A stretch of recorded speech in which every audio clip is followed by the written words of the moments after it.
very long time. I'm very excited to be able to share all about the history of the island and its ghosts with all of you. But before we get started with that, I'm always amazed at how we're visited by people from all over the world every year. So I would love to learn all of your names and where all of you folks are from. How about we start over here, we'll make our way around. Started with some early history of the island and history of the town to provide some context for the hauntings that I will tell you throughout the tour. So Sydney was founded in the year 1785 by Lieutenant Colonel Joseph DeBar.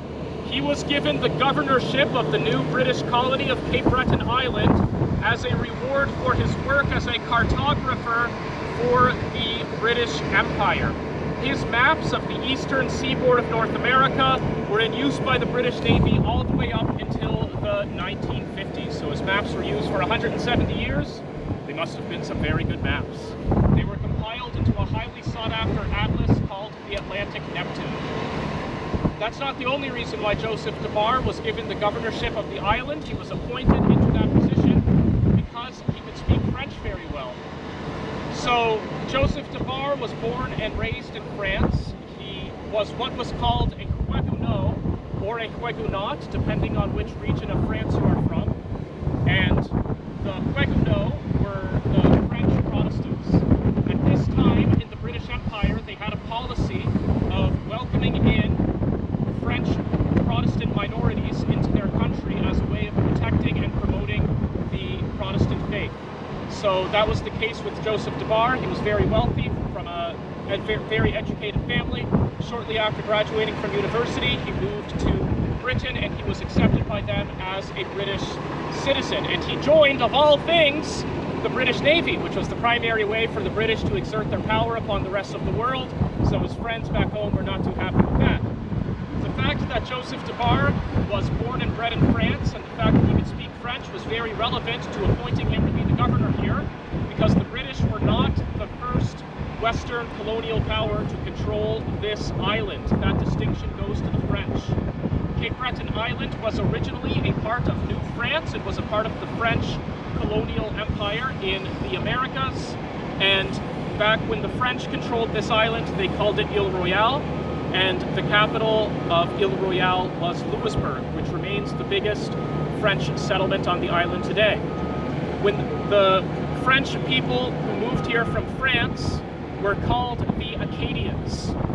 The Acadians built the fortress of Louisbourg to defend from an imminent British invasion, and sadly that was not enough, and the fortress fell and the island was conquered by the British. The British then gave the Acadians a choice. They could either swear an oath of loyalty to the British king, or they could be sent into exile. It was the only two options they had. The vast majority of Acadians voluntarily chose to go into exile, and they went down the Mississippi River, at that time still controlled by the French, and they settled in a place that came to be known as Louisiana. So if you are a Cajun, or if you happen to know somebody who is, there's a good chance that one of your ancestors may originally have been from this island. The name Cajun comes from the name Acadian, and many of them find their origin in the Acadian exile. I had somebody last year, a gentleman and his wife and his family were on this exact tour, and they wanted to come to Cape Breton Island because through doing genealogical research, they were able to trace their ancestor from here, and they were from Louisiana, so I found that really interesting. There was a very small group of around 300 Acadians who actually did decide to swear that oath of loyalty, and they became the foundation of Cape Breton Island's current French-speaking population. And after the island was incorporated into the British Empire, they did remain the majority of the residents for a short time. So just to clarify, in case you don't already know, I'm sure probably all of you do anyway, but it's good to go over it. Canada is officially a bilingual country. If your first language is English, like it is for me, that makes you an Anglophone. If your first language is French, that makes you a Francophone. Quebec is the only majority Francophone province, but there are many other Francophone communities spread out throughout the country. Here in Nova Scotia, we are around 10% French-speaking. The vast majority of the French population in the province of Nova Scotia live here on Cape Breton Island in Louisbourg, which was the biggest French settlement back when this land was controlled by the French. So Joseph Debar, of course, he could speak French, so it made sense to appoint him as the governor of an island primarily populated by Frenchmen. But it would not primarily be populated by Frenchmen for very long, because this island would be heavily impacted by an event that would shape the history of North America forever, and indeed the history of the world forever, and that was the American War for Independence. There were some people who were born in the 13 colonies that would go on to become the United States, who, when the American War for Independence broke out, actually decided to side with the British Crown. They wanted to keep the British Empire together, and because of that, they were known as United Empire Loyalists, or just Loyalists for short. After the war was won on the side of the revolutionists, and they installed the new United States government, there were many Loyalists who were very concerned that they were going to be persecuted by the new United States government for fighting against it during the Revolutionary War. And as well, the British elite have every reason to try and create incentives for loyalty within their global empire, you know, so they want to protect these loyalists. So many of them were given land in the parts of North America that were still under British control, and the parts of North America that were still under British control, of course, went on to become Canada.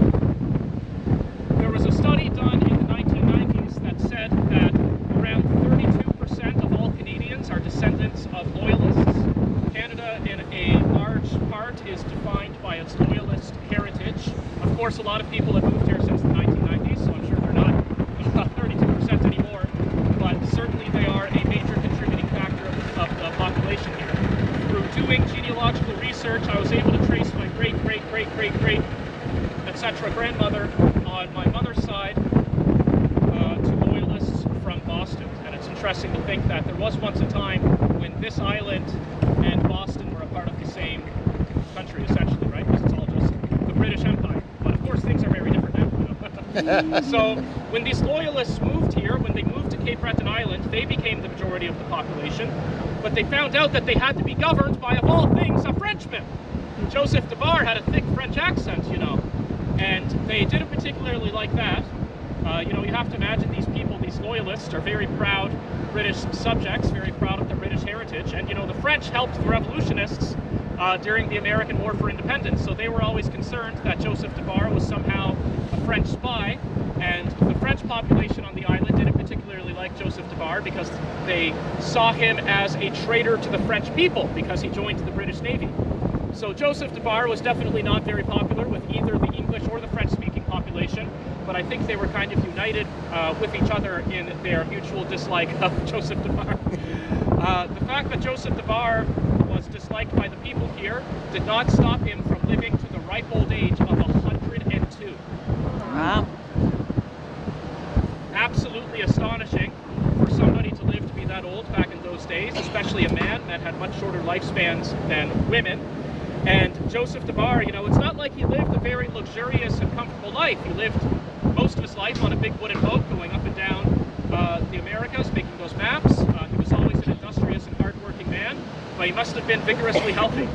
There's a famous story about him that on his 100th birthday, he is at a pub and he's celebrating the fact that he has outlived all of his enemies, and I think probably also all of his friends, right? And so the story goes that in the midst of his drunken revelries, he gets up onto a table and he starts vigorously dancing. And as he's dancing, he slips off the table and critically injures himself, and he would die of that injury 2 years later. So that's Joseph Debar. He lived hard, he worked hard, and he partied hard. So Joseph Debar chose Sydney to be the capital of the new colony of Cape Breton Island for 2 reasons. It has a large natural harbor that can accommodate many ships, like the lovely ships all the boats have come off of today. And as well, there's a large coal field nearby, which is a resource that the British would be very keen to exploit over the coming generations. And we did used to have the largest coal plant in all of Canada here on Cape Breton Island, though it has since closed down. And if Cape Breton Island is haunted by anything besides its ghosts, we're haunted by our old industrial past. So you might be surprised to know that this town and the town of Sydney, Australia are named in honor of the same man. Back in the these days in the British Empire, there was a powerful aristocrat by the name of Lord Sydney. He was the General Secretary for all of the British overseas colonies, and he has 2 different towns on opposite ends of the world named after him. Sydney, Nova Scotia is 3 years older than Sydney, Australia, though, so we like to say that our younger brother down there is just doing very well for himself, you know, and we're so proud of him. But, you know, he's a bit bigger than Sydney, Nova Scotia. You know. So, you might be surprised to know that Australia is not the only place in the British Empire where convict settlers were sent. So back in these days in the British Empire, they were giving out death penalties like it was going out of style. But sometimes the judge would take pity on you, especially if you had a valuable trade, and he would send you off to a remote part of the British Empire to be a convict settler. Being a convict settler was a tough life. Of course, you had no choice to where you were sent, and as well, the government was always breathing down your neck to make sure you were following the laws and doing your job. But at the end of your term as a convict settler, you would have a chance to be a landowner. So it's a pretty sweet deal, all things considered. And it's a fate better than death. I mean, you know, if the judge says you got to be a convict settler, you're not going to argue with them, you know. So many convict settlers were sent to Cape Breton Island and to other parts of British North America as well. And there are a disproportionate amount of convict settlers sent to this island relative to other parts of Canada. Within Canada, Cape Breton Island has a reputation for being very rowdy. And I think that's because of the amount of convict settlers that were sent here. The Loyalists did not like the fact that there were so many convict settlers being sent here. You know, you have to think about these people. They're proud British subjects. You know, they had proven their loyalty to the establishment. And then the British elite are making them live next to, of all people, a bunch of ex-cons, you know. So the Loyalists were always trying to make sure that convict settlers would be more dispersed throughout what would become Canada, but a disproportionate amount of them were still sent here. So there were lots of conflicts between the Loyalists and the convict settlers, and between the English-speaking people and the French-speaking people. So it was definitely a pretty wild place back in its early days. All right, guys, that's enough historical facts. I'll start telling you about the route as we walk up this hill. This is the biggest hill we'll be walking up, so we'll just get it out of the way now. Okay? That as she was walking around her very own apartment and feeling uncomfortable due to the feeling of an intruding gaze, she would suddenly get an unearthly chill, which is not that unusual for Cape Breton Island, quite frankly, but she's gonna have to wait until he's done doing his business. And that kind of casual attitude towards the supernatural is how a lot of people in Cape Breton Island feel about ghosts. You know, some people say if you buy a home on the island and it doesn't come with the ghost, you get a discount. All right, guys, we're dropping. All right, we're on the corner of Esplanade and Amelia. The Esplanade Street is one of the oldest in all of Canada. If we look behind us here at this pyramidal pile of stone, that is the Scottish Monument. It was built to commemorate the settling of the Scottish Highlanders who moved here in droves in the year 1802. Most Cape Bretoners are descendants from Scottish Highlanders. The Scottish Highlanders were by no means the first people on the island, but they are the ones who made the biggest impact on the island. Most people from Cape Breton are descendants of the Scottish Highlanders, and most people within Canada and across the world, when they think of Cape Breton Island, they think of its rich Scottish heritage. The Scottish Highlanders who moved here in droves in the year 1802, they tried to recreate as much as possible their old Highlander lifestyle in the Highlands of Cape Breton, complete with the clan system and a great amount of respect for the authority of the clan chieftain. The Highlanders brought their artistic traditions with them. All over the island, we have Ceilidh halls where you can go to enjoy traditional Scottish dance. We have a music festival that happens every year called the Celtic Colours Music Festival, where people go to enjoy traditional Scottish song and dance. And as well, Cape Breton Island is the only place in Canada where you can find many communities where the road signs and government documents and restaurant menus and storefront signage and radio stations and school curriculums are all offered in English and Scottish Gaelic instead of English and French, as they are in most other parts of Canada. And the reason why is because Cape Breton Island has around 5,000 first language Scottish Gaelic speakers. So Scottish Gaelic is their first language. A community of people who speak Gaelic as a first language is called a Gaeltacht. Cape Breton Island has the largest Gaeltacht in all of North America, and indeed we have the largest Gaeltacht outside of the British Isles. So we're very proud of our Gaelic heritage here. The Scottish Highlanders who moved here brought many of their beliefs about the supernatural with them, including the belief in what is called the second sight. The second sight is the notion that there is an invisible spiritual world that exists parallel to this one, and some people are able to see into it. The Highlanders believed that all people have the second sight. It's just that it's stronger in some people than in others. Kind of like how some people can run faster than others, or maybe they can hear better, or they're just stronger. Some people just have a stronger second sight than others, and because of that, they can see into the invisible spiritual world at all times. But the beings that lurk on the other side can also reach out and interact with you if you have a strong second sight, which is why we say that it's really more of a curse than a blessing. At certain opportune or inopportune times in your life, your second sight might suddenly activate, and then you would find yourself being able to peer into the strange things that lurk on the other side. As well, the Highlanders believed that at certain times of the year, the veil between this world and the next is much more thin than usual, particularly, of course, during the season of autumn and around the time of Halloween. As well, they believed that on a dark and foggy night, the veil between this world and the next is much more thin than it otherwise is, and so you may accidentally stumble upon the things that lurk on the other side. I imagine if it was a dark and foggy night on a Halloween, you might just want to stay indoors. All right, guys.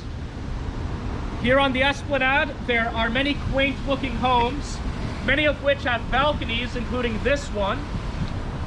And you might be surprised to know that the reason why this home the reason why this home has a balcony is because it actually used to be a brothel. And the women would go up onto the balcony to, advertise their wares to men coming in from the shore. Naval officers and seafaring merchants and fishermen and just all manner of seafaring folks. So the story goes that one night when Sydney was a rough and up-and-coming pioneer town, a seafaring merchant had gone into the brothel to spend some time with the ladies there, and one of the brothel women had fallen madly in love with him, and she made him promise that one day he would return to the brothel and marry her. And the merchant said, "Yes, of course, darling.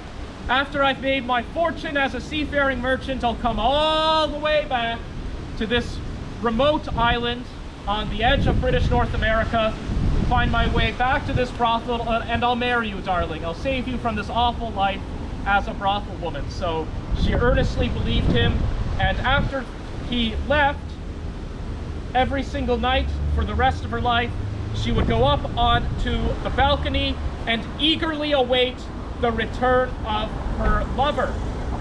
And she would go up night after night, hoping and then hoping beyond hope that he would return, and he never did. And so the story goes that on a dark and foggy night here on the Esplanade, you can hear the sound of a woman weeping from this balcony, and some people even say that they can actually see a spectral woman in a blue dress pacing up and down the balcony and looking longingly towards the shore.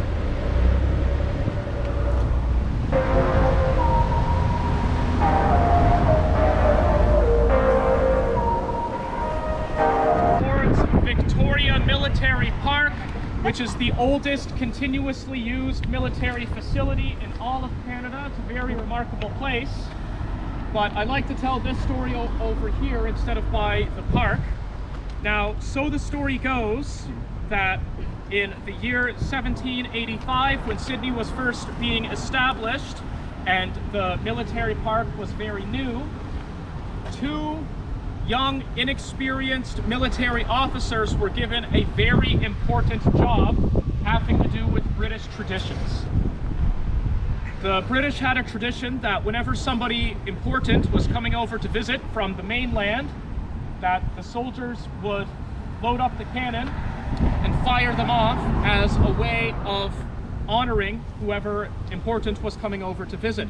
All right, so these two young and inexperienced officers who were given this task were very eager to prove their worth to their superiors, but they had never fired off a cannon before, but they thought, hey, how hard can it be, right? So, you pick up the heavy cannonball, put it in the cannon, they light it up, nothing happens. They're very puzzled, and then they make the absolutely classic mistake of looking right into the cannon barrel, and they're wondering, why is it not being fired? What's going on? And then all of a sudden, kaboom! Off goes their heads. And so the story goes that here on the Esplanade, where you're close to the harbor, on a dark and foggy night, you can see a headless man in a British military officer's uniform who's going around looking for a head. And we don't know if he's looking for his head or just a head in general. So I always say, keep your head about you at all times. Behind me here is Victoria Military Park, and we are currently on DeBar Street. You all know who DeBar Street is named after. So Victoria Military Park, oldest continuously used military facility in Canada, all over Eastern Canada, all over Atlantic Canada, even in very rural towns, you're going to find military garrisons. Most of them are no longer in use, though this one still is. And the reason why you're going to find these garrisons is because the British were always prepared for the possibility that the Americans would try and take the rest of their land in North America. And as well, the Americans were concerned that the British might try and take the land that they had wrested from them back. So they were always prepared, both sides were always prepared for a grand, epic continental clash. They were always getting ready for this. That did not quite happen, though there were definitely more than a couple of skirmishes, including the War of 1812, of course. Very, very important war here in Canada. But many soldiers here from Victoria Military Park would have fought in the War of 1812. Now, this park is also famous for being the site of one of Canada's oldest and most well-documented ghost stories.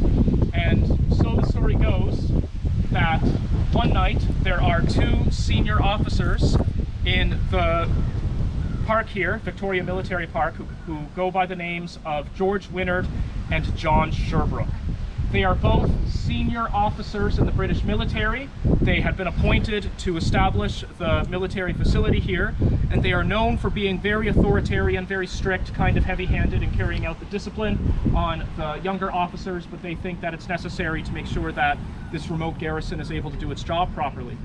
So they are both very unpopular with all of the younger soldiers in the garrison, and one night they decide to enjoy an evening meal together in John Sherbrooke's private quarters. So John Sherbrooke welcomes George Wynnard in, and then George Wynnard sits down, he looks at his dinner plate, and then he glances towards the door for a moment, and he sees a spectral figure wearing a British military officer's uniform, who appears for a few moments. He looks pale and sickly, he has sunken eyes. He appears for a few moments, and then he vanishes without a trace. George Wynnard understandably goes white with fright, so John Sherbrooke asks him what's wrong, and then George Wynnard explains what he thought he saw. So then John Sherbrooke looks in the same spot of the door to his quarters, and the figure, the apparition, reappears for a few moments, but John Sherbrooke lets out a scream because he thinks this looks a lot like his brother, who is currently serving for the British military down in the colony of India. And he is afraid that this is a sign that his brother has passed away. George Wynnard does not believe in ghosts. He thinks that there's some mysterious way that the younger officers in the garrison are playing a prank on the both of them in order to get back at them.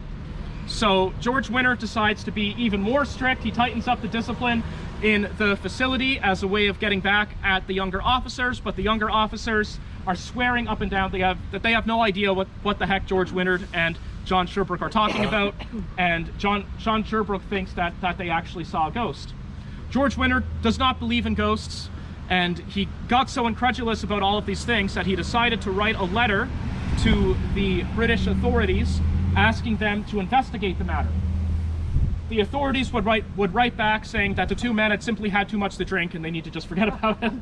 But we actually have a copy of that letter in the Sydney Historical Archives, and according to that letter, the first haunting happened on the night of October 15th, 1785, and then they stopped on November 5th, 1785.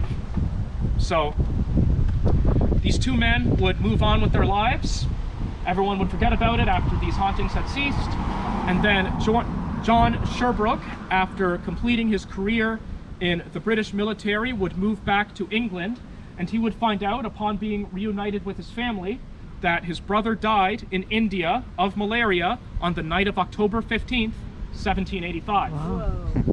And his brother was buried in the military graveyard that they had at a garrison in India on November 5th, 1785. So this is Charlotte Street, and it doesn't look like it, but this is actually the busiest street in Sydney. It's not quite apparent here on this end of Charlotte Street, but if you were to go far enough down Charlotte Street, you would be in the core of downtown Sydney. Here on this end of Charlotte Street, though, on the north end, it's all quiet residential areas and old historic homes and museums. It's a very lovely place. Of course, you have to imagine that Charlotte Street back in the day would have looked very different. There would have been a lot less houses and a lot more farms. People would have had their farm animals living next to them in their homes. They were a source of wealth for the people. And it always caused a ruckus whenever anyone's farm animals went missing. You know, you would spend lots of time trying to look for them. And then even after you found your farm animals, it wasn't enough. You know, you had to prove that it was yours. A lot of people in the town didn't trust each other. You know, the convict settlers don't trust the loyalists. The convict settlers don't trust the convict settlers. You know, it was Sydney had a rough start, I think. Now, because of how often cattle were going missing, and because of the amount of chaos and mayhem that it was causing, they decided to construct a cattle pound. The way that the cattle pound worked is that whenever someone's cattle went missing, the deputy here in the town would just round them up, put them into the cattle pound, and then after you proved that it was yours, you would get it back for a small fee. The fee made the cattle pound very unpopular, but it was allegedly just to encourage people to build better fences and to take better care of their animals. But people here in Sydney start to notice, you know, our cattle goes missing an awful loss. And the fee to get your cattle back from the cattle pound is only going up and up and up every year. So people are starting to wonder, you know, what the heck is going on? So sure enough, two farmers decide to keep an all-night vigil, and they catch the deputy red-handed, sneaking into people's barns and then chasing off the cattle so that he could round them up himself, put them into the cattle pound, and he was using the cattle pound fee for his own personal use. The judge was utterly furious once he found out what this crooked deputy was doing. And, well, let's just say he lost a bit more than just his job, eh? Okay. So there are lots of stories that I can tell here on Charlotte Street. And the next two that I'm going to tell you are a part of Cape Breton's folkloric traditions. So we do have our own unique folklore traditions here on Cape Breton Island. These are stories that have been passed down from one generation to the next, generation after generation, and a lot of these stories strongly correlate with stories that are told in the Scottish Highlands, and they have a lot of similar themes to stories that are told in the Scottish Highlands, which shows that the Highlanders who moved here really brought a lot of their culture with them. And one of the common themes with Cape Breton and Scottish Highland folklore is what's called the forerunner. The forerunner is a notion that's very much bound up with the second sight. It's the idea that before a major event in your life, say the birth of a new child or a marriage or a death, that you will experience a supernatural phenomenon that is an omen foretelling that this is about to happen to you. And there are many odd stories involving forerunners that happened here in Sydney, and one of them involves a man by the name of George MacDonald. George MacDonald was an early settler to Cape Breton Island, and he had moved here with his family to start a new life in the New World. But sadly, you know, life in the New World was very hard, and his relatives had all passed away. He had become a very lonely man. So he decided to go off into the Cape Breton Highlands to enjoy a hike. You know, and he's off hiking in the Highlands. And as he's out hiking, trying to enjoy the peace and serenity of nature, he suddenly hears a steam whistle. It's very odd, you know, you don't expect to hear a steam whistle when you're out in the middle of the wilderness trying to enjoy some peace and solitude. He hears it again. He has no idea where this noise is coming from. He's looking everywhere to find the source of the noise. Then he hears the noise for a third time, and he looks up at the sky and he sees a train flying through the sky, looping around the Cape Breton Highlands. And it gets closer and closer and closer to him, and as it gets close enough, he's able to peer inside of the windows of the train, and he sees all of his relatives who have passed away before him inside of the train. In some versions of the story, the train parks next to him, and then his relatives get off the train and they say, you know, it's time for you to hop on board. You have to join us. He wants absolutely nothing to do with that, so George MacDonald, you know, he runs back home, and then he would tell this story to locals in the town, and it was passed down from one generation to another. But in all versions of the story, a week after seeing this strange forerunner, the phantom train, he would pass away peacefully in his sleep.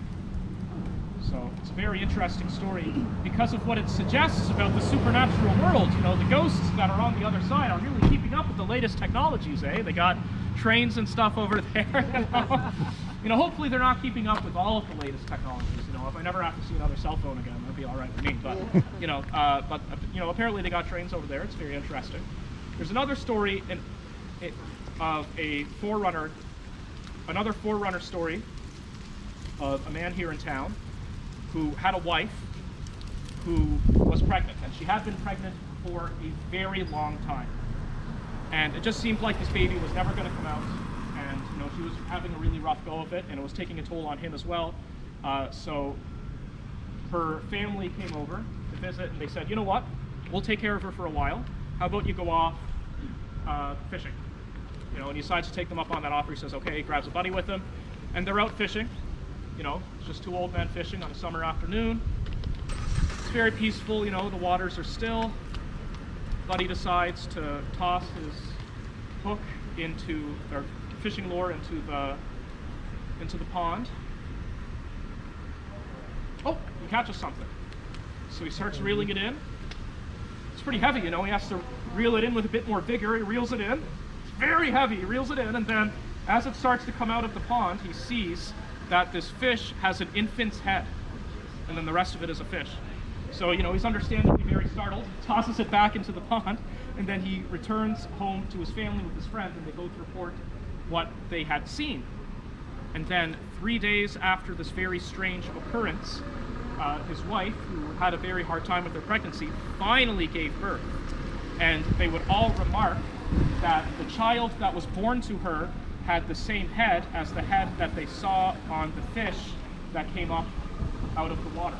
And just because someone always asks, the boy was fully human, but it was a fish head and it was a human head and a fish body that came out of the water, but it was the same looking head. Yeah. Now it's a very strange story. I'm not sure why the spirits that lurk on the other side wanted to alert that family that their child was coming on the way in such a way as that. But, you know, I get a feeling that the spirits on the other side really get a kick out of startling us. You know, I'm not sure why. It must be a lot of fun. All right, guys. This next story involves this bright yellow home, number 49. That home is now a normal residential building. It has been since the 1970s. But it was originally a doctor's office. It had been a doctor's office for a long time. And the first doctor there was a man by the name of Dr. Michael White. Dr. Michael White was the first medical doctor here in Sydney, and his responsibility was mostly to look after the soldiers over at Victoria Military Park. Back in these days, in the British Empire, they were so desperate for doctors to look after soldiers in remote military garrisons, like that one, that they would often give the posting of medical doctor to people who had not yet completed their medical degrees. Wonderful. And that was the case with Dr. Michael White, who is by no means a lazy man. He just wants to advance his career as quickly as possible. So when he finds out that he can become a doctor without completing his studies yet, he is quick and keen on taking them up on that offer. I do have to say that not a whole lot of things have changed. We are still very desperate for doctors here on the island. You do have to have completed your studies though. Now, Dr. Michael White, one night he fumbles a surgery that he had been doing on a soldier over at Victoria Military Park, and because of that he starts to get a bad reputation for being incompetent. And this very much frustrates Dr. Michael White, so he starts writing letters to the British authorities asking them to donate a body to science so that he could practice surgical experiments on it. Back in these days, in the British Empire, they hardly ever donated a body to science for any reason. Before the authorities would ever do that, they first had to authorize a priest to deconsecrate the human body to make it fit for scientific experimentation. The human body was considered sacred, even if it was dead, and you could not practice scientific experiments on one for any reason. To practice a scientific experiment on a body that had not been deconsecrated was considered a sacrilege. A sacrilege was a very serious crime met with the harshest penalties. So Dr. Michael White is writing these letters. They keep denying his requests, which wasn't that surprising because, again, they hardly ever did that kind of thing. So Dr. Michael White gets very frustrated that the authorities are holding back his practice as a medical doctor. So when he finds out that one of the soldiers over at Victoria Military Park has died, he somehow manages to sneak into the barracks, steal the body, and lay it out on his dining room table. He starts practicing surgical experiments on it, but then in the middle of the night, this man of science becomes tormented in his conscience. He's afraid that he's going to get caught. He's afraid that he is guilty of the crime of sacrilege, and that essentially he's going to wind up like a dead body himself. You know, he's going to get a lot more than what he asked for. So in the middle of the night, this man of science starts frantically digging in his backyard, and he buries the body there. Now you have to understand, there's a lot of things going on in Sydney at the time.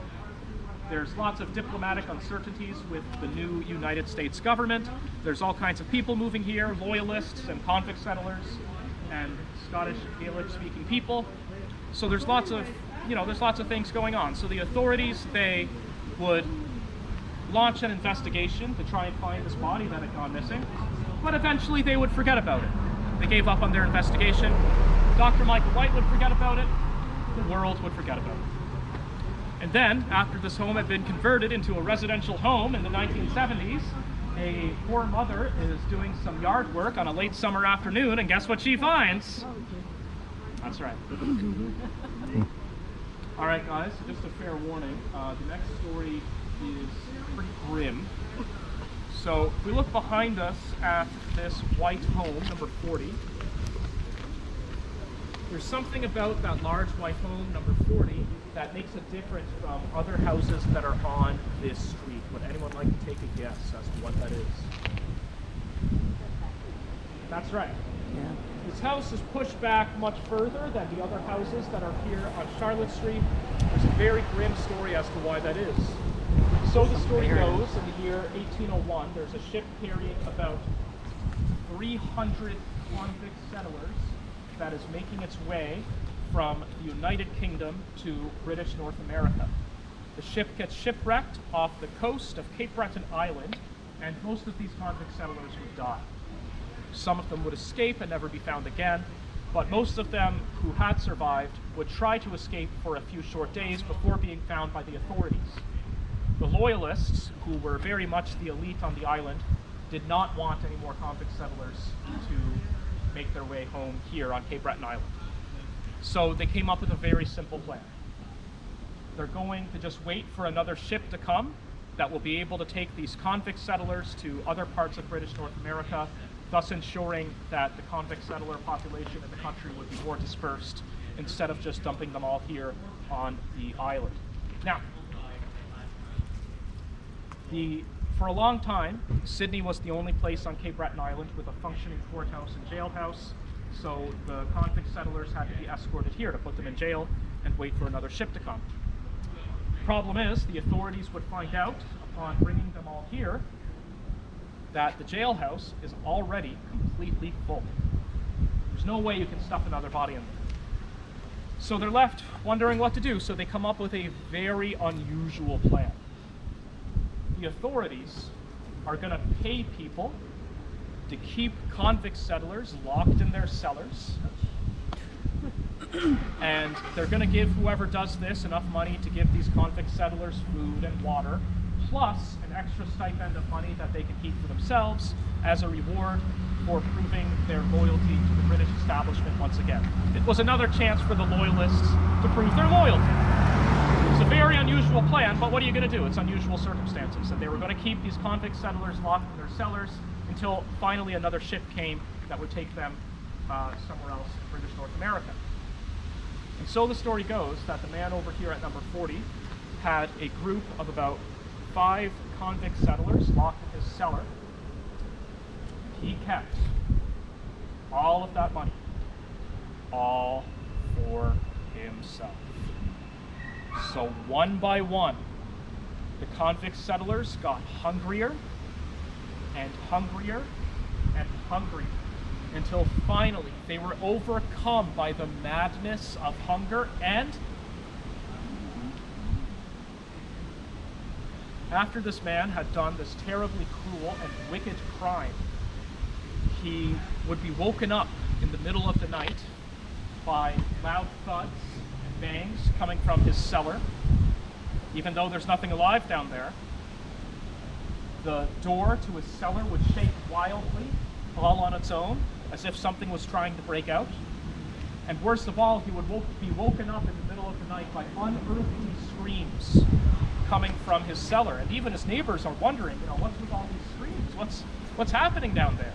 So, in the middle of the night, in a fit of paranoia and fear and terror, this man completely burns down his house. He has new foundations built where number 40 stands today, and he completely covers over his old cellar with soil. It was an urban legend here on Charlotte Street, often reported by children and teenagers, that on a dark and foggy night, you could hear the faint sound of screams coming from that yard. And in the 1930s, they did an excavation, and they did actually find bodies there. And then those bodies were moved to a cemetery across the harbor in a community called Westmount. They were given a proper burial, and after that, all of the hauntings associated with that yard have ceased.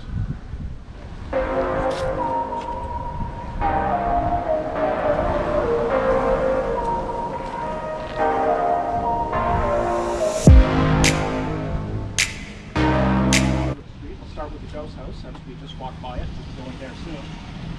The Jost House was owned by the Jost family. They were a family from England. It was owned by them for many generations, but they actually were not the people who established that home. It was established by a man who went by the name of Samuel Sparrow, no relation to Jack Sparrow. And Samuel Sparrow was a loyalist from South Carolina. He was given land here, as many loyalists were, and he built that home. But after experiencing 2 winters here on Cape Breton Island, I think he thought to himself, maybe the new United States government isn't so bad after all. So he made his way back to the USA. And after that, the home would pass through many hands before eventually being owned by the Jost family. They had the house, they added many additions to it, and there was a famous store there as well. The Josts were really pillars of their communities. Some of the staff members who work over at the Jost Museum report that as they go into the house to start their shifts, that all of the books will be on the floor. Oh, Jay, you want to show them the pictures? Yeah. Well, yeah. You don't have to backtrack. I'll just bring them over. Okay. Yep. All right, guys. How we doing? Good. Didn't see a ghost yet, did you? You want to see one now? All right. So, Cossit House across the street was the home of Reverend Randall Cossit. He came here in 1787. He was the first minister for St. George's Church. We're heading down there in a couple of minutes. Oh, we're heading down there. Yeah. Okay. So we have walking tours along with the ghost tours. So there's a gentleman. He went in to Cossit House and he went upstairs and he just clicked the camera, took a few pictures, and then we got an email from him a couple hours later to the guide that he had with him that day, and he sent us this picture. So it's kind of interesting. So I'm just going to start here and work my way down. Okay. So if you look here, you can see a little girl, quite plain, yeah. And right here, part of a man's face. We think it's Reverend Cossit, one of his daughters. Oh yeah. Okay, you can just see part of the face there. Yeah. Yeah. Okay. Upstairs, there was nobody there, only me. So I would hear the footsteps. And my boss Eileen, when she'd go up in the office, she said she always felt like someone put her arm around her as if to say everything's going to be okay. So, and I always say I fear the living more than I fear the dead. So, anyway, so she took this selfie, and I think it's the little guy, the mischievous guy, okay, because it looked like half boy, half girl. So I'm going to start here. And there's her phone. Isn't that weird? Really cool. Yeah. Two little girls and another little boy with them. And they came to the museum, and so Ben said, you know, they weren't interested in the history part. They wanted to see ghosts. Okay. So Ben said this guy was acting. The 12-year-old was being right macho, right? You know, I'm the tough guy here, right? So anyway, so he said to Ben, well, where's the ghost then? And Ben said, well, you know, I've heard that there's a little boy right over there by the fireplace. So the kid takes out his phone, click, click, click, and trying to be real macho, right? Ben said he looked at the phone and he turned white as a ghost. He said, scared the heck out of him. And what he saw was something like this, a blue part of a face, part of a body, and so that, and it's really weird because this was before we even found the picture. And if you look at it, that's blue, and the little girl is blue. So Orbis must be blue, but those kids scattered under there like you wouldn't believe. So there you go. Anyway, so pretty neat. Yeah. And let's say we've had so many people come in jokes and say, I had a lady, she said, oh, I'm going back down the basement to get pictures. She said every picture she took had a face in it. I said, great, when you get them developed, bring them in, we'll have a look. Not one picture came out. So it's a real treat to even get these two, because it's so hard. We've had people come in that were ghost hunters and all that, and taking pictures, and so we're very fortunate. At least we got two. So now you could say you saw a ghost. Not a lot live in Technicolor, but pretty close. All right, so I'll let Dylan continue on. Enjoy the rest of your tour, folks. Thank you. Thank you. Okay. Have a safe trip home, too. Thank you. Excellent. Hope you guys enjoy looking at those pictures. I think they're pretty cool. All right, guys. So I guess I'll tell you now about the Cossit House. So Jay was telling you a bit about Reverend Randall Cossit. He was the first priest over at St. George's, which we'll be going to later. Reverend Randall Cossit was a loyalist who was distinguished among other loyalists for how much of a loyalist he was. You know, he was like a super loyalist. And of course he would be, because he was an Anglican priest. And officially, of course, the head of the Anglican Church is the British monarch. So he was very keen on proving his loyalty to the British Crown during the American War for Independence.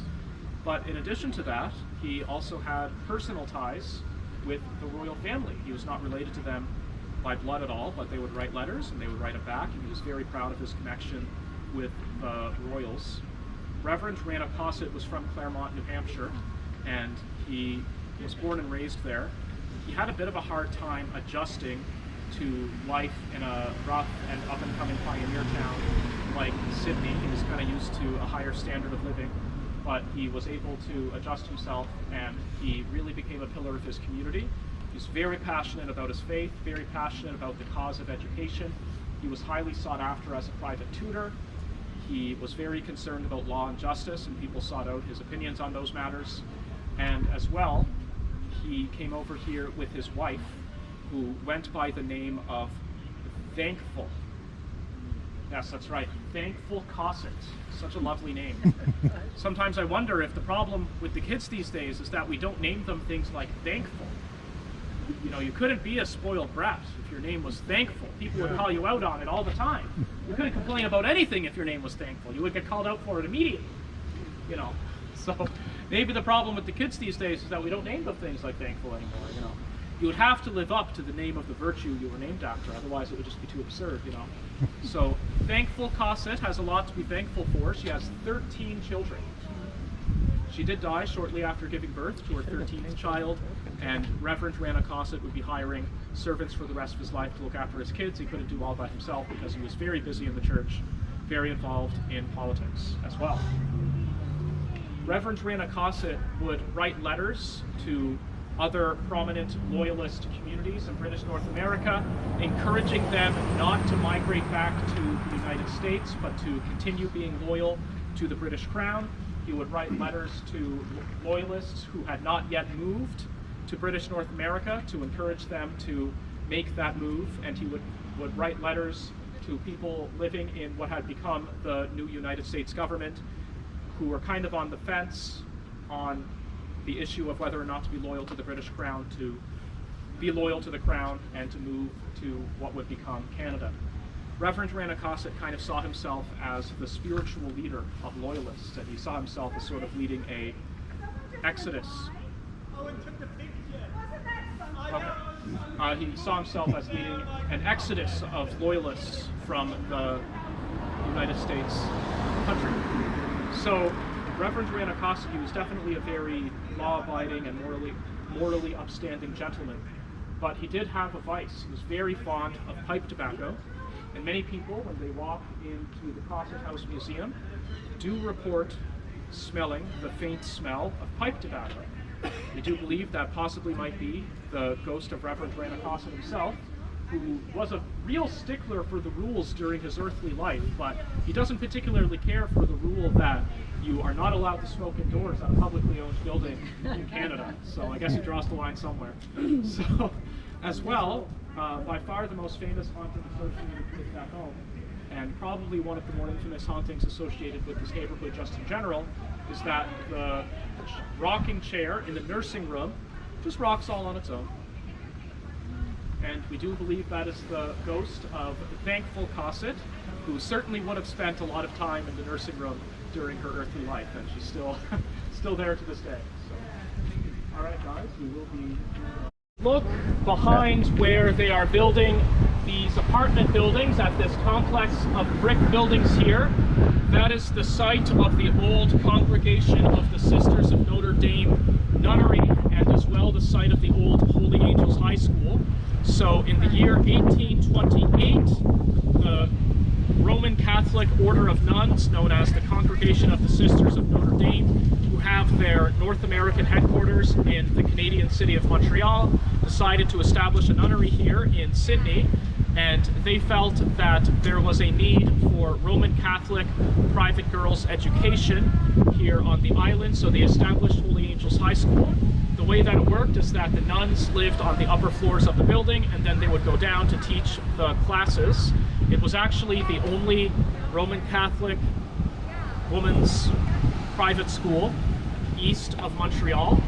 So it was a very distinct place, and it was known for having very high standards for scholarship, though as part of a general trend of schools closing down due to a lack of funding, private religious schools closing down due to a lack of funding, the school closed down as well, and then the nuns packed up their bags and they left and returned to Montreal. There was a lot of uproar about what was going to happen to those buildings. People did not want them torn down, but they got to be used for something. I was still in high school when all of this was happening. It was around 2012 or so. And eventually what wound up happening was that this building, these complex of buildings, were bought by a not-for-profit organization called New Dawn. And they have various initiatives in that building. You can go inside and there's cafes and cideries and virtual reality games in there. They have all kinds of different initiatives inside of the former Holy Angels High School. It's very interesting when you're walking around because you can tell that it used to be a school. You know, there's rows of locker rooms and there's Catholic iconography on the walls. It's very interesting. You know, of course, I was never inside when it was operational as a school because I'm a boy. Now, I'll never forget when I was going into my last year of high school. There were suddenly all these new girls there that had not been there before, and that's because the girls who were once attending this private school had to complete their high school degrees at normal secular public education. So there were all these new girls there that had not been there before, and many of them would tell a story that one of the bathrooms in Holy Angels High School is haunted. And the story that I had been told for why the bathroom is haunted is that there was a girl there back in the early days of the school who was very concerned about her grades. She was a real straight A student, and she really fancied herself to be very smart, and she wanted to get as high a grade as possible in every subject. And when she found out upon getting her report card that she only got an A- in one of her courses, she decided to go into the bathroom, and after crying her heart out, she, and many people believe that that is why one of the bathrooms in the old Holy Angel High School is haunted, and it is that girl who was so concerned about her grades that she offed herself, and she haunts the bathroom and cries. And many of these girls would tell me that this was sort of like the local version of the Moaning Myrtle story. Moaning Myrtle is a character in the second Harry Potter book. Okay, so if we look across the street from us here at this blue home, number 90, on the corner of York and Charlotte there, that blue home is the Nepean House. It was owned by a man named Dr. John Nepean, and he was a physician, a real pillar of his community. And you can see there's an extension to that home labeled 92. And there's a very dark story as to how that home got that extension, number 92. And that story begins in a town located north of here called North Sydney. Yes, there are many communities named Sydney here on the island. There's Sydney, North Sydney, Sydney Mines, Sydney River, Sydney Forks. We must love Lord Sydney, So, in North Sydney, there is a man who has moved here from England who goes by the name of John Flavin. John Flavin wanted to move to the New World and open up a business. He wanted to be a trailblazer, strike it rich and live the good life. And he had opened up a tavern that was so close to the shore that seafaring people could dock their boats next to the tavern, go directly from their boat to the tavern, enjoy some beverages and some hospitality, and then go from the tavern directly back to their boats. This was a very innovative idea at the time, and John Flavin really had a smash hit success with his business, and he became a very wealthy man. He was renowned all throughout Cape Breton Island for his warmth and hospitality, and indeed he was known throughout the British Atlantic world for his remarkable business. Now, because he had become so wealthy, he decided to acquire some land.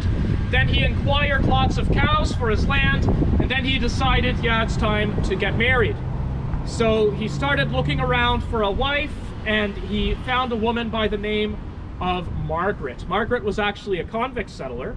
She had been caught guilty of the crime of theft, but she was known for her great skills as a seamstress, and everyone that John Flavin knew assured him that Margaret had been looking for a husband, that she was a lovely woman who had turned over a new leaf and had become a prim and proper lady.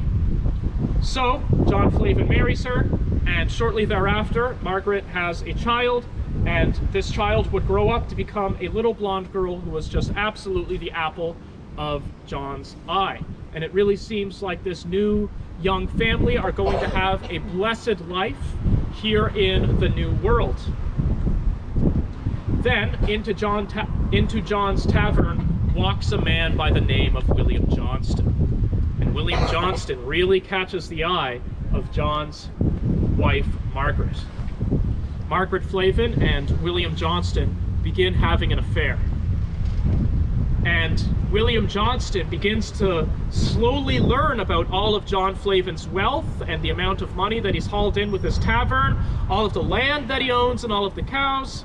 William Johnston becomes a bitterly envious man. And he starts to whisper into Margaret's ear, "You know, darling, what if we just got rid of that John guy, and then you married me? And then I would own all of John's stuff. I would do a great job running that tavern." And Margaret, well, she is just completely head over heels for William Johnston. She is madly passionate for him, so she gets involved in a foul plot. In the middle of the night, Margaret chases off all of John Flavin's cows off into the wilderness, and then John Flavin wakes up the next morning, and he has absolutely no idea what is transpiring. He is completely bewildered, having no idea what has happened to all of his cows. He begins to go looking for them, and then he is greeted by none other than William Johnston. And William Johnston says to him, "Oh yeah, John, I saw you at the tavern the other night. Wow, that's a great spot you got there, pal." "Oh, what's that? Your cows have gone missing." "Well, that's just terrible. How about we go off into the wilderness to go looking for them together, pal?" So after William Johnston has lured John Flavin far away into the wilderness, where he thinks that no one will be able to see or hear him, he takes out an axe from his waistcoat pocket, and then he buries John Flavin right on the spot where he did the foul deed. He then returns to the adulterous embrace of Margaret, and the two begin celebrating what they think is the perfect crime, and they begin celebrating over some drinks, planning their new life together, and then in the midst of their drunken revelries, they realize that there's a pretty serious snag in what they think is the so-called perfect crime. William Johnston realizes that John Flavin's little girl is still alive. So he goes up to the little girl's bedroom, he opens up the door, and he sees, much to his panic, that the bedroom is completely empty and that the bedroom window is open. John Flavin's little girl was upstairs in her bedroom as the adulterous pair were celebrating over some drinks and planning their new life together, and she overheard how they had removed her father, and she even overheard where they had buried the body. She had bravely snuck out of her bedroom window to alert the authorities. Everybody on the island is mourning the passing away of John Flavin. He was a real pillar of his community. People really loved John. And because Sydney is still the only place on the island that has a functioning courthouse and jailhouse, the adulterous couple are brought here by the authorities to be put on trial. William Johnston is found guilty, a gallows is built, and he is hung. Now, everybody is wondering what to do with Margaret. Everyone thought that she had become a prim and proper lady, that she had turned over a new leaf and turned from her wicked ways as a thief, and everyone's just shocked that she would be implicated in such a terrible crime. Everyone's mourning the death of John, and they're wondering what to do with her. And then she starts weeping, she starts crying, she starts saying, "Oh, you know, officers, I didn't really mean to be involved in that terrible scheme to get rid of my husband. I'm so sorry that it was that awful William Johnston guy who put it into my head, you know. Oh, you know, officers, I'm so sorry about what I've done. I know you probably have to put me on trial, but won't you just let me hold my little girl one last time?"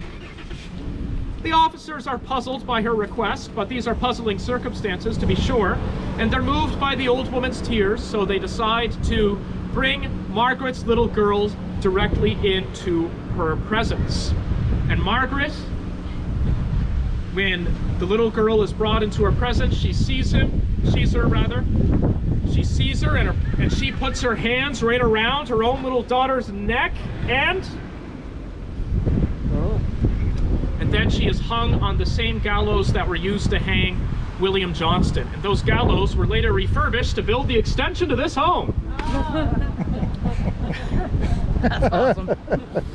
Now, many families who have lived in that home over the years have reported that their children will tell them that when all the adults are gone out of the house, say, and the kids are playing by themselves, or the adults are asleep but the kids are still up and they're playing with each other, or say there's a sleepover, the kids will tell them that a little blonde girl wearing a white dress will appear out of nowhere. She won't say anything or do anything malevolent. It's almost as though she's mute, and she will harmlessly and whimsically play with the children. And then when the adults go to check in on what all that shenanigans is going on, she will magically disappear without a trace, just as surely as she had come. This is such a popular haunting that it's made its way into a lot of Canadian short story anthologies. There's a short story written about it called The Fairy Child, and many people do believe that this apparition is none other than the ghost of John Flavin's daughter, who is living out the childhood that was stolen from her. And yeah, she's very afraid of adults. I mean, who can blame her? And we do believe that for some mysterious reason, she haunts the wood of the gallows that was used to hang William Johnston and Margaret. Why that is, I couldn't tell you. St. George's Anglican Church. It is Sydney's very oldest building. It was built in the same year as the town, 1785. It is one of the oldest churches in all of Canada. This is where Reverend Rana Cossit would have served as the first priest. It's a very special building, and this church has the grand and remarkable distinction of being a royal charter church. That means that it is designated especially as a place for the royal family to celebrate religious services. The other three royal charter churches in all of Canada are grand cathedral buildings. This place comparatively is very small, though I'm sure we can agree that it is very beautiful. And St. George's Church, the fact that this place of all places has the grand distinction of being a royal charter church, goes to show, I think, the level of devotion that the people here had to the royal family, and in particular the devotion that Reverend Rana Cossit had to the royal family. Now, if we look across from us here at St. George's historic graveyard, this is where many prominent loyalists are buried, including Reverend Rana Cossit and his family. There's another family buried here called the Dodd family. That's D-O-D-D.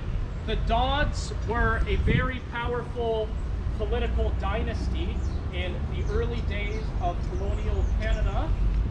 They were very heavily involved in law and finance and business and politics.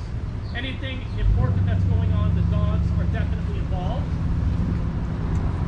I read all about the Dodds in my Canadian high school history textbook, but there was a member of the Dodd family that I did not read about, and indeed, it's very hard to find any information about this man because the Dodds have tried their best to essentially erase him from the historical record, and unless somebody who worked for the Sydney Historical Society like myself told you about him, you wouldn't know anything about this man. He was a bad apple, born to the Dodd family, who went by the name of Otto Dodd. To say that Otto Dodd was a bad apple is putting it mildly. He loved the affections of the ladies, a bit too much, shall we say, regardless of whether or not the ladies wanted to reciprocate, okay? So one terrible night, he forces his affections on a poor girl by the name of Catherine, and Catherine gets pregnant. Catherine has a father who goes by the name of Nicholas, and Nicholas writes an angry letter to Otto Dodd demanding that he man up, take responsibility for his crime, and marry his daughter. That's right. Back then, when this kind of awful thing would happen, the social expectation was that the victim and the perpetrator would just put aside their differences, get married, and raise the child that would result from this awful altercation. That was the social expectation at the time. So Nicholas Martin and Catherine Martin received the letter back from Otto Dodd, and Otto Dodd essentially said to Nicholas, you know, who are you to talk to me like this, old man? Don't you know who I am? Otto Dodd is a rich, high society boy. He is an absolute spoiled brat. There's no idea of consequences in Otto Dodd's mind. He's gotten away with this type of thing before, and he thinks he can get away with it again for as much as he likes. Otto Dodd is a rich boy from a very powerful, well-to-do family with many connections. And who's Nicholas Martin anyway? He's just a poor fisherman. There's nothing he can do to challenge somebody like Otto Dodd. So the child would be born to poor Catherine Martin, and Nicholas would look after the child, who was a baby boy. And Otto Dodd had forgotten about this whole thing until one day he goes to the Charlotte Street Farmers Market, and who does he see there other than Nicholas Martin, the fisherman?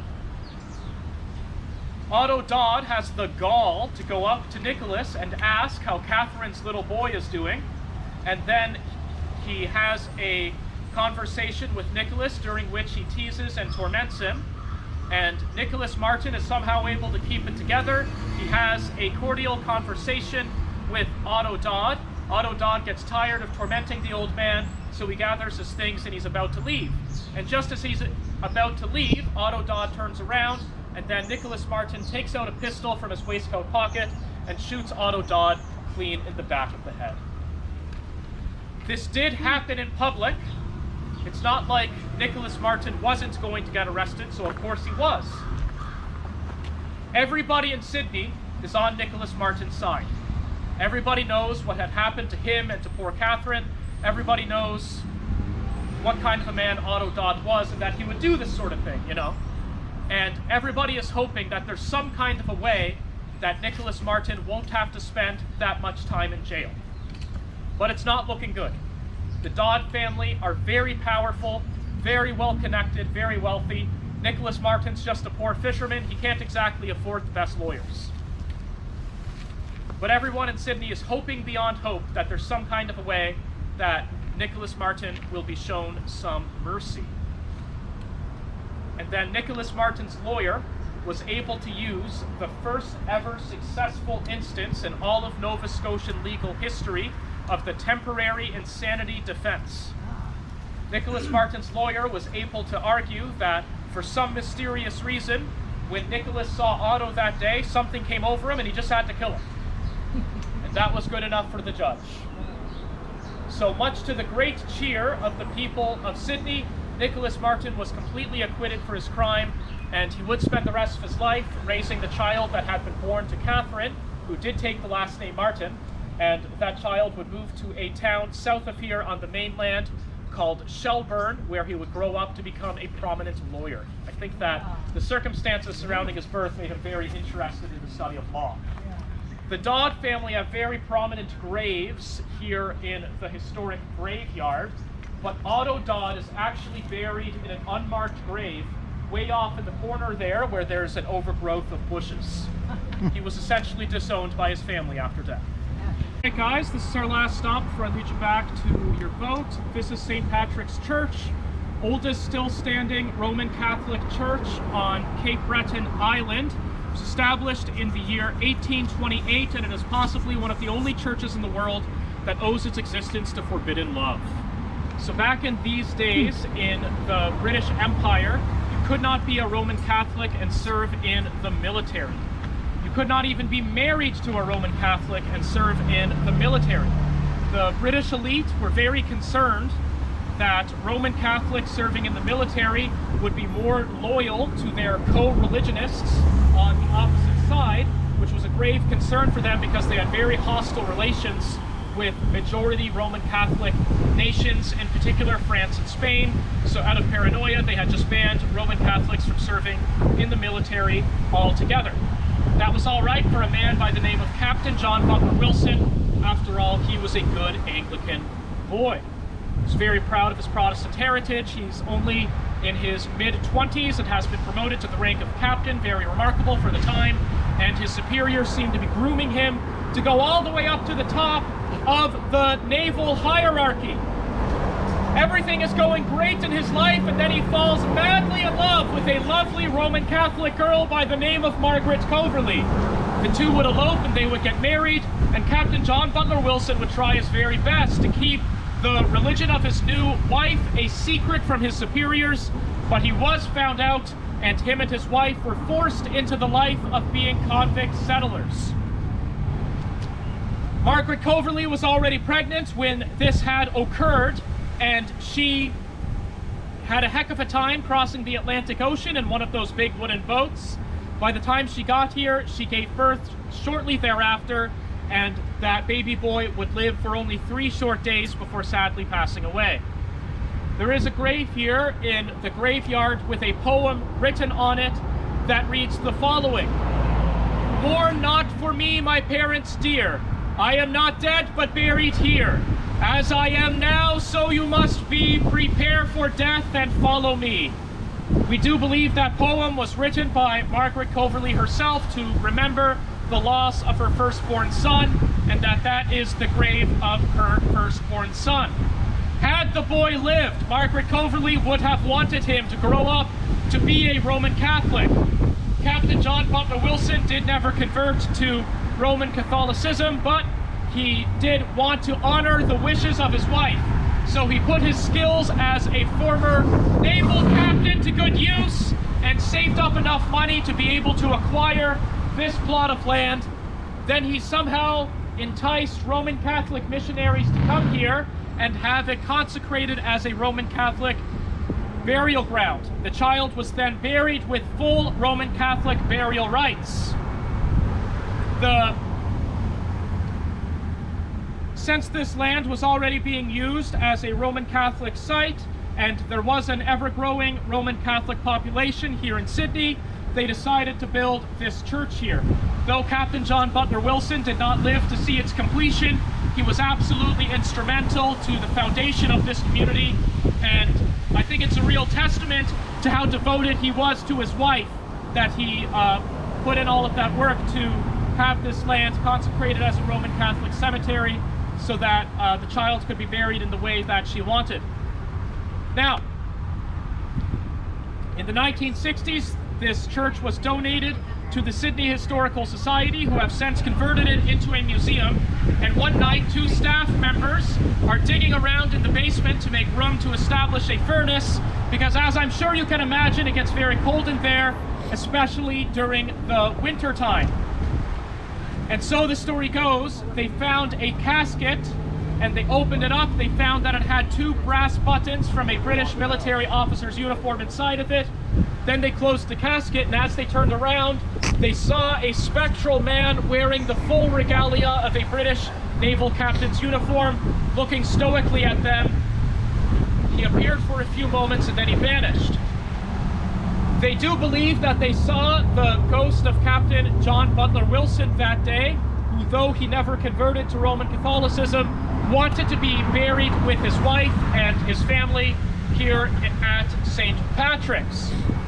Captain John Butler Wilson's ghost has made his presence known here a number of times over the years. So the story goes that one night in the 1980s, there was a supervisor inside of the museum. They were all alone, or so they thought, and they were up on the balcony which faces towards the bell tower, and they were carrying many precious, heavy museum objects in their hands, you know, the kinds of things that you don't want to have break. And she was walking down the stairs back down to the ground level when suddenly she missed a step.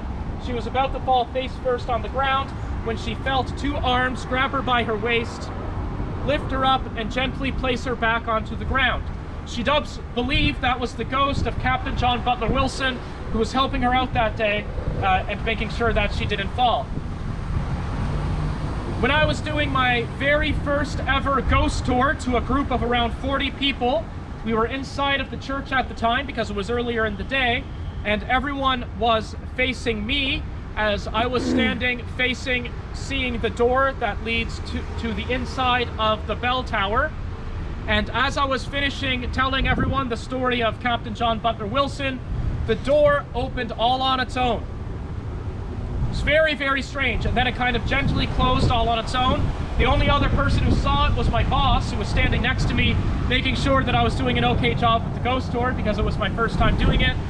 And, you know, I pointed it out to everybody, and they all turned around, and they saw that the door was open, and they saw it close on its own. They didn't see it open on its own, but they saw it close on its own.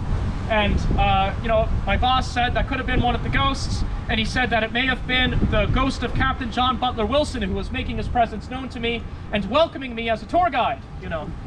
I kind of like to think of it as passing my last job interview, you know. It's like, you're okay with the boss, but are you all right with the ghosts, you know? So, not sure what else to say. I salute you, John.